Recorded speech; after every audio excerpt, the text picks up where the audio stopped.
C'est l'heure de votre journal présenté ce soir par Pierre-Paul Castelli. Bonsoir Pierre-Paul. Bonsoir Frédéric, bonsoir à tous.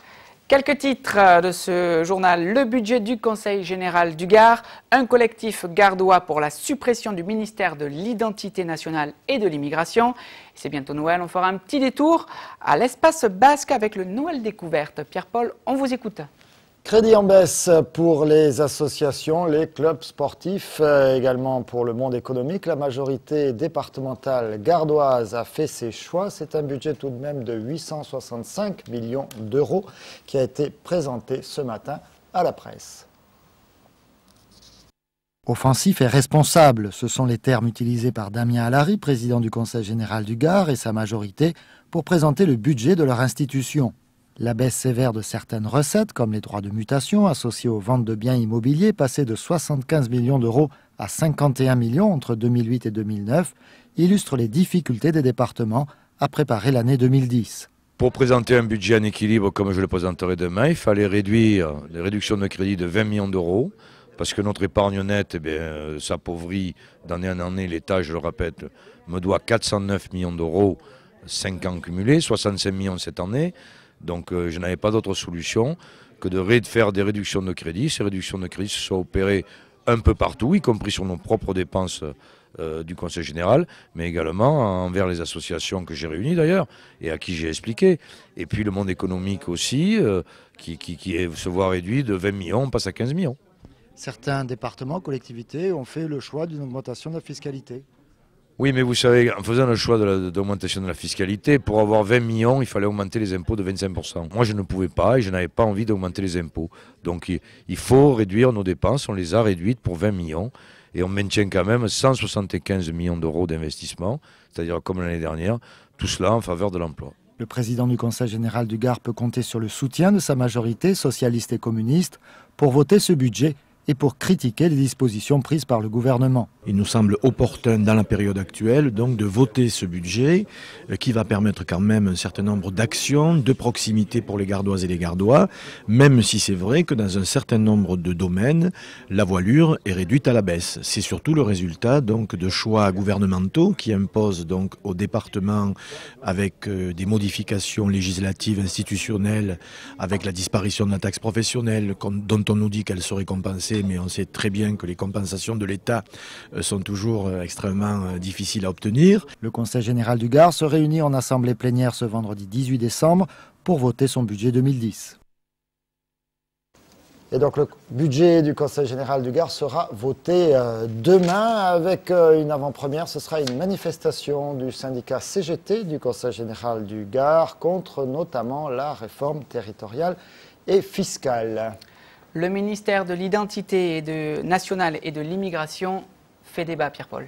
L'annonce de sa création lors de l'élection présidentielle avait déjà déclenché la polémique. Rappelez-vous, le ministère donc, de l'immigration et de l'identité nationale, dirigé par l'ancien socialiste Éric Besson, est désormais la cible d'un appel national pour sa suppression. Un collectif gardois s'est associé à cette mobilisation. Olivier Michel. La Ligue des droits de l'homme, RESF, la CIMAD ou le syndicat de la magistrature, elles sont une quinzaine d'associations et formations politiques départementales à s'être réunies au sein du collectif gardois pour la suppression du ministère de l'Identité nationale et de l'immigration. Un ministère créé en mai 2007 qui, selon le collectif, n'a pas lieu d'être.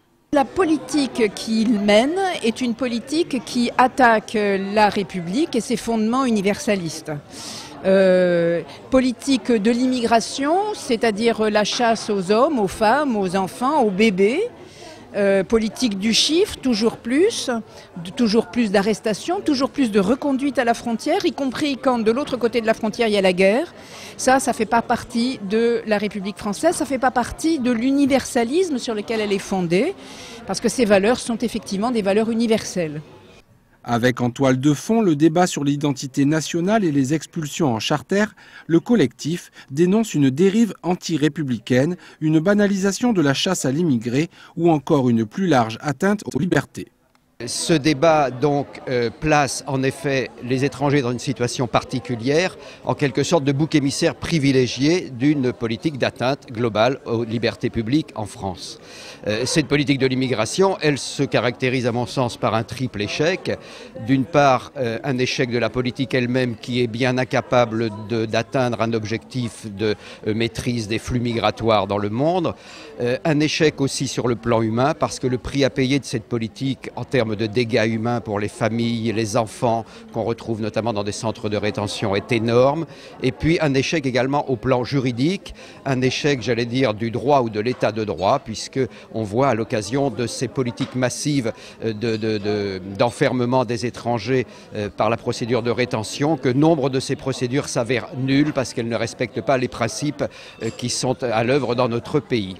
Depuis le 7 décembre, un appel national a été lancé. Il a été pour l'heure signé par 4500 personnes. Prêter serment est certainement une étape chargée d'émotions pour les jeunes avocats, aboutissement d'une période de formation intense et en même temps point de départ de leur carrière. Alain Bellon a assisté à ce moment privilégié.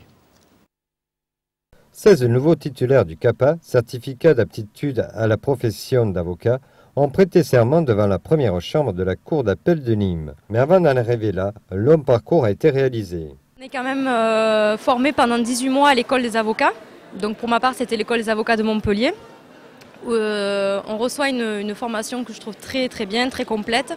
Donc c'est vrai que cette période a aussi un stage de 6 mois en cabinet. Donc c'est vrai qu'on est quand même assez préparé à rentrer dans la profession, même si bien sûr ça sera chaque jour une découverte, mais on est quand même bien formé. On essaie de nous préparer pendant les 2 ans d'école, c'est vrai. Et le métier est toujours en pleine évolution, donc s'y préparer c'est en même temps difficile puisqu'on n'arrête pas de parler d'évolution avec peut-être les avoués qui vont être supprimés, intégrés à la profession, donc on essaie de s'y préparer en se basant un peu plus sur le conseil, puisque ça se diversifie, il n'y a plus que le côté plaidoirie mais aussi le côté conseil, donc la profession évolue et on tente de s'y adapter. Nous essayons de les préparer le mieux possible à l'école en ouvrant le plus possible la formation sur les nouveaux champs d'activité, sur la médiation, sur l'arbitrage, sur les matières nouvelles. Mais c'est vrai qu'il faudra qu'ils aient de l'imagination, beaucoup de courage et qu'ils n'hésitent pas à faire des efforts vers ce qu'ils ne connaissent pas. Parce que c'est vrai que nous ne sommes pas en mesure d'imaginer encore l'évolution complète de la profession dans les années qui viennent. Les 16 nouveaux avocats sont répartis sur 3 sites, 10 à Nîmes, 4 à Avignon et 2 à Carpentras. Pour le bâtonnier de l'ordre, ce moment est important. C'est le renouvellement de la profession, c'est l'arrivée de la jeunesse, de jeunes qui ont donc la vocation et qui veulent reprendre le flambeau, devenir avocat, exercer à la fois un métier et une vocation. Et puis moi, en tant que bâtonnier, bien entendu, je les reçois avant leur passation de serment pour leur présenter ce que va être leur nouveau cadre de vie, leur nouveau cadre professionnel. L'Ordre des avocats de Nîmes compte aujourd'hui 300 avocats, dont 280 en exercice et 20 honoraires. La loi DALO pour droit au logement opposable, c'est ce dispositif qui oblige l'État à trouver un logement pour tous. Encore faut-il qu'en cas de difficulté, vous déposiez un dossier auprès d'une commission. Le préfet du Gard a fait le point cet après-midi sur la commission départementale. Alain Bellon. Depuis le 1er janvier 2008, le droit au logement opposable est entré en application. Des commissions de médiation ont été créées dans toute la France. Dans le Gard, c'était en mars 2008. Cette commission, elle examine les recours, puisque je rappelle que la DALO, c'est un recours déposé par des personnes qui souhaitent faire examiner leur situation personnelle et obtenir une solution de logement ou d'hébergement. La commission fait l'instruction, essaie d'apporter des solutions lorsque c'est possible, ou bien, de temps en temps, considère que la personne n'est pas éligible à un relogement prioritaire au sens DALO, mais doit rester dans les procédures de droit commun, logement social, logement privé, etc. La commission se réunit tous les mois et étudie différents dossiers, composés de situations sociales difficiles. Au cours de la réunion que nous venons de tenir, 39 dossiers ont été examinés, 7 dossiers ont été ajournés parce que nous avions besoin de renseignements complémentaires sur les familles qui avaient déposé des dossiers, et puis 14 dossiers ont été rejetés car ne relevant pas de cette commission, mais d'autres processus d'attribution de logement, et les 18 dossiers restants ont été réglés. Donc j'ai pu constater le travail remarquable qui est accompli ici, sous l'autorité de la présidente, Madame Christiane Courtin, mais il y a autour d'elle des bailleurs sociaux, le Conseil général, dont je salue le rôle dans ce domaine, puisqu'il est le bailleur principal du département, il a tout le réseau des assistantes sociales, et puis toutes les autres personnalités qui sont autour de la table et qui toutes sont animées par la volonté de trouver des solutions rapides et qui correspondent aux souhaits des familles ou des particuliers qui relèvent de cette commission. Au cours de cet entretien, il a été signalé le manque de logements sociaux dans le Gard, mais surtout pour des appartements T5 et T6 pouvant accueillir des familles. Frédéric, on va être un peu plus léger. Connaissez-vous le point commun entre Nîmes et le Pays Basque? Je suis 0 pour les devinettes. Pour la géographie. Alors, il y a d'abord les couleurs des drapeaux. Hein. Le drapeau basque, vert et rouge, croisé de blanc. Et le rouge et le vert, c'est les couleurs nîmoises. Bien sûr. D'accord. Et puis, il y a les férias. Et la feria. Hein, la feria de Nîmes, la feria de Bayonne. Donc ça fait plein de bonnes raisons pour que le Noël à Nîmes 2009 soit un Noël basque. Et évidemment, c'est un des plus gourmands d'entre nous, Olivier Michel, qui est allé sur ce marché qui vous est proposé pour les fêtes. Charcuterie, fromage, gâteau ou couteau, l'espace basque, installé dans la cour du musée du Vieux-Nîmes, est un condensé des richesses du terroir basque.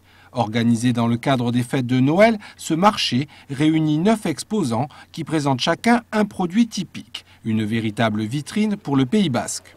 On parle souvent de l'identité basque, de son identité culturelle, et nous, chaque fois qu'on a cette occasion d'amener avec nous à la fois les producteurs, les artisans et la culture, puisque une chorale sera là ce week-end, donc ça veut dire que là aussi, ce côté fête qui est commun aussi avec les férias d'ici, autour du taureau, bon, c'est vrai qu'à Nîmes, c'était l'endroit où il fallait effectivement qu'on vienne.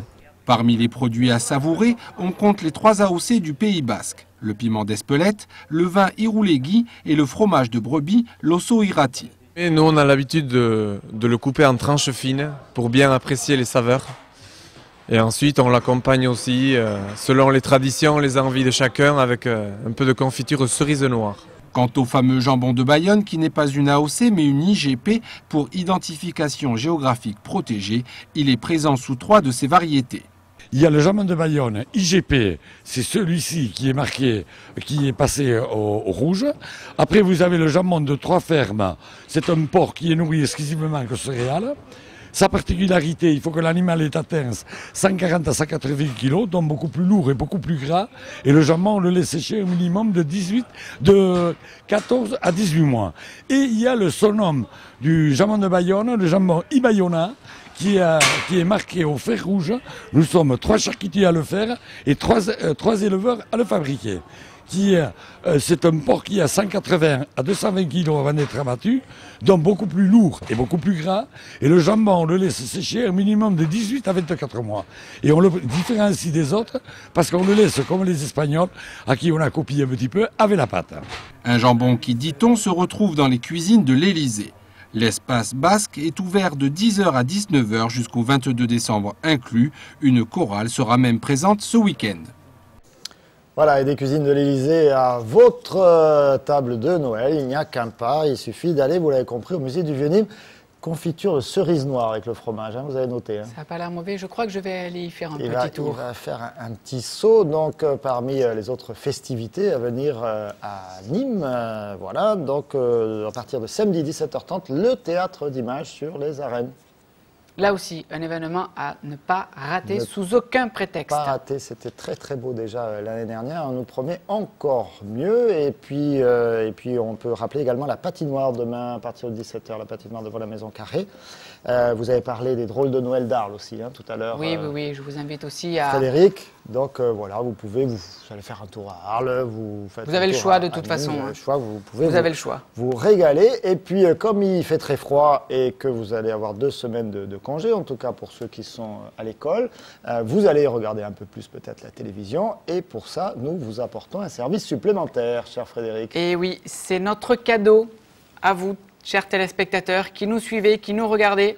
Voilà, vous pouvez enfin avoir votre programme Télémiroir. Toutes les chaînes du câble, y compris votre chaîne favorite, Télé Miroir. Voilà, alors à l'intérieur, qu'est-ce qu'on peut y découvrir? On peut y découvrir évidemment les programmes de télé. On a fait le choix de vous proposer toute la TNT avec Télé Miroir, qui fait partie de la TNT pour beaucoup d'entre vous. Et puis, on s'est dit, tiens, et si on allait rencontrer tous nos amis? Donc on a demandé à certaines personnalités qui sont déjà venues sur notre plateau. Anthony Joubert, votre grand copain Anthony Joubert. Il y a également des joueurs du Nîmes Olympique. Qu'est-ce qu'ils faisaient pour les fêtes? On a également les 2 magnifiques Torero, Mehdi Savali et Juan Bautista. Et puis, si vous allez au bout du journal, page 39, vous avez l'envers du décor. Et l'envers du décor, c'est une rencontre avec Frédéric Siller, la journée de Frédéric le jeudi. Voilà, il a pratiquement vous faire voyager dans les coulisses de la préparation de l'émission. De Télémiroir, voilà, il y a également des jeux, il y a également plein de trucs. Et puis, vous allez voir, on va l'enrichir tout au long des recettes de cuisine et voilà. l'horoscope. Premier numéro, le 19. Vous pouvez d'ores et déjà le trouver. On sait qu'il y a déjà des points de dépôt où c'est vide. 50 000 exemplaires tout de même, on n'a pas mégoté. Et plus de 800 points de dépôt. Un 15 hebdomadaire, on fera une petite impasse pour le début de l'année, on reviendra le 23 janvier, après à suivre derrière. Anthony Joubert en couverture, voilà Anthony Joubert, sur M6 également, mais enfin il est très très bien également sur Télémiroir, on le retrouvera dans le bêtisier de fin d'année, voilà, beaucoup de feux d'artifice pour les programmes de Télémiroir en fin d'année. Pierre-Paul, on passe au sport maintenant. Un peu d'infos sportives avec, ça c'est moins sympa, c'est la défaite de l'USAM, c'était hier soir à Saint-Raphaël, 29 à 23, mi-temps 11 à 10, donc les Nîmois ont failli accrocher quelque chose et puis c'est raté. Ils reculent à la 11e place, 2 points d'avance seulement sur le premier relégable Toulouse. Le prochain match ce sera en février, il faudra patienter, il y aura des championnats d'Europe pour les hommes en janvier. Et puis handball toujours, c'est très très important, demain en fin de matinée 11h30. Eh bien, il faudra regarder la télévision, voilà, devant Sport Plus, faites une impasse sur Télémiroir, là, seulement là, voilà, une petite infidélité. L'équipe du HBCN vous donne d'ailleurs rendez-vous aux 3 Brasseurs, ici à Nîmes, pour assister donc à la demi-finale du championnat du monde de handball féminin. La France rencontre l'Espagne, vous savez qu'on a 2 Nîmoises dans cette équipe. Il faut les soutenir. Signaté et Blandine Dansette, et puis on en a une 3e qui est presque Nîmoise, qui est une ancienne Nîmoise. Camille Aiglon, voilà, demain en fin de matinée, puis si elle passe en finale, ce sera dimanche également en fin de matinée. Football, Frédéric, également demain soir? Allez, football avec l'équipe de Nîmes face à Brest, cette pour la 18e journée. On y revient en détail dans Croco et les prolongations dans un instant. Arles-Avignon, de son côté, recevra Châteauroux au Parc des Sports. À Avignon. Voilà, notez dans le groupe Nîmois le retour du jeune Adou, donc il fera le déplacement à partir de demain matin. Vol direct des Nîmois demain matin pour le Finistère. Il va falloir se lever tôt. On termine ce journal avec une dernière information. La soirée du cœur à la salle polyvalente Stade des Costières, c'est le 24 décembre à partir de 20h. Le transport est gratuit pour celles et ceux qui ne peuvent se déplacer. Le départ aux arènes est prévu à 19h30. Bien sûr, cet événement est organisé par le pasteur Jean-Louis Poujol. Merci Pierre-Paul pour toutes ces informations. Ce pasteur, allez, on vous le remontre, on ne peut pas s'en empêcher. Anthony Joubert à la une, c'est gratuit, réclamez-le. Les boulangeries, les commerces, voilà, Télémiroir, le magazine. Vous étiez tellement nombreux à nous réclamer les programmes. Que maintenant, c'est fait. Voilà, c'est fait. Là, vous ne pourrez plus rien nous dire sur Internet, mais aussi avec Télémiroir Magazine. Merci à tous. Merci Pierre-Paul, merci de votre fidélité et à demain pour un nouveau Aléa du Direct. Bonne soirée.